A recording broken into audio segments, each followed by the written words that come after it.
while everyone gets convinced during the offseason that their favorite team is now going to win the Super Bowl, I have to think of this a little bit more objectively, and because of that, I have to give 7 losers of the offseason, because I gave 7 winners, got to do the other side, got to do the negatives, and it's just kind of fun for me as well. So this is, in my opinion, the 7 losers of the offseason. Let's start off with a hot take, why don't we? I'm putting the Lions on here, and I gotta be clear in why I'm putting the Lions on here. So, there's actually some stuff I really loved that the Lions did. I liked how they didn't necessarily go after big-name free agents, but instead went after just getting a lot of different guys who should be able to come in and play. Cam Sutton, Emmanuel Mosley, CJ Gardner-Johnson, all guys who should really help out that secondary a lot, and I thought that was great. I was loving this offseason from the Lions up until the draft happened. I just didn't like their draft. I like Brian Branch a lot. To me, he kind of saved that draft for me. But and I like Jack Campbell fine. That was a reach. That one wasn't terrible. But the Jahmyr Gibbs pick was just, to me, an atrocious one. I hated that pick. It's not one that I would have made, and it's a bad enough pick that I dropped them to a losers situation. Interestingly, I was doing some research for this. I looked up. CBS Sports has all 32 ranked, and they had the Lions as the number 1 best offseason.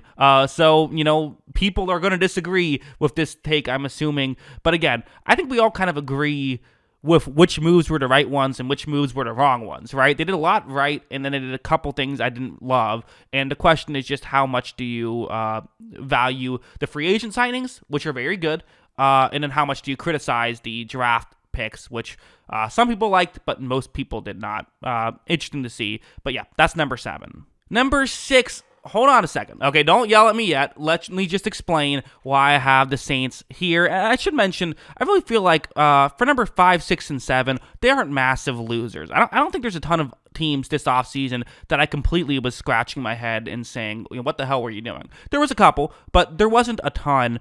The Saints, so it's all the Derek Carr selection. To me, I kind of talked about it in the podcast. I think it's not the worst idea in the world to, if you're the Saints, look around, see who's in your division with Tampa Bay, Carolina, and Atlanta, and say, you know what, maybe we can win this division pretty easily if we get Derek Carr, and if we get into the playoffs as a 4 seed, I don't know, maybe Carr can get hot at the right time, and we can go on a little bit of a run. The NFC is weak this year. Why not take a chance? I think the Saints should have just rebuilt. I think for the past couple years, they probably should have been going through a rebuild. I think Carr will help them get to mediocre. I don't know how much better than mediocre he will help them get, and it kind of feels like it's almost hurting them in their chances of really getting to great again by getting Derek Carr in a sense. So that's why I have them at 6, but it will help them this year. So it's kind of one of those weird things where it's almost like sometimes you have to go backwards to go forward, and the Saints didn't do that. Number 5 is the Tampa Bay Buccaneers, who, again, my favorite team here. I thought there were some moves they could have made that they chose not to. One that definitely jumps out at me that I think getting rid of Devin White probably would have been the move. I don't know why they didn't trade him. It feels like that, if you want to trade, trade him. It hasn't been working out. Get rid of him now before you have to pay him. And while some team will give you something for him, I assume. But, the reality is Tampa Bay probably should have just blown it up once Brady said he was retired. Maybe they were hoping he would come back yet again and do another, come out of retirement situation. They're trying to be competitive. They might be okay. Their defense should still be pretty good next year. You still have Mike Evans and Chris Godwin.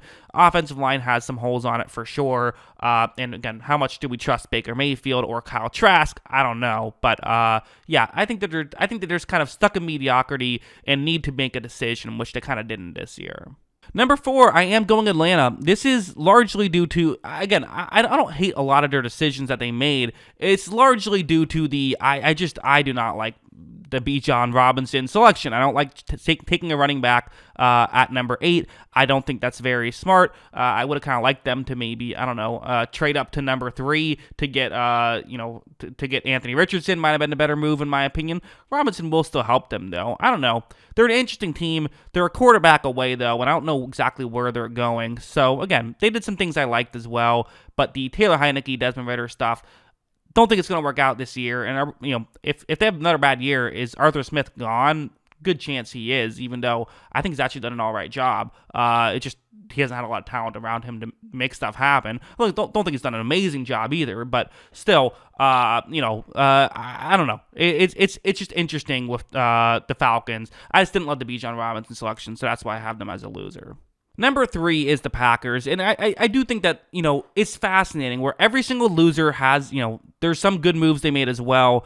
I don't know how much I put blame on the Packers this year in this offseason for losing Aaron Rodgers, and that's the question, because I feel like they kind of made some bad decisions several years ago and are sort of paying for them now with Rodgers finally saying, you know what, I'm done, get me out of here. The reality is, the Packers still could have been real contenders this year if they had Aaron Rodgers. Yes, they had Aaron Rodgers last year, and, they still nearly made the playoffs. I think people forget. If they just beat the Lions that last game of the season, they'd get to the playoffs. But still, they did not make the playoffs with Aaron Rodgers. But the defense was a mess when we expected it to be good, and I think I would bet on it bouncing back. I think if they kept Rodgers and maybe actually got a receiver for once, could they have been a contender? Yeah, they could have been a contender, but it was just the damage had been done.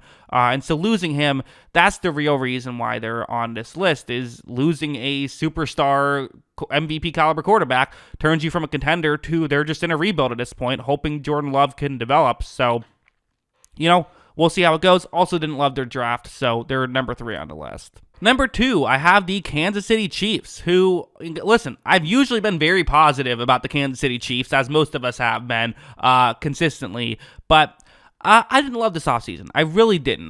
There was some moves I really hated that they did. I think Orlando Brown Jr. is significantly better than Jawan Taylor. I do. I know Chiefs fans now love Jawan Taylor. I've never been impressed with him. I don't know. I guess we just disagree. That's fine. We disagree. But this is my list, and that's why I have him at 2.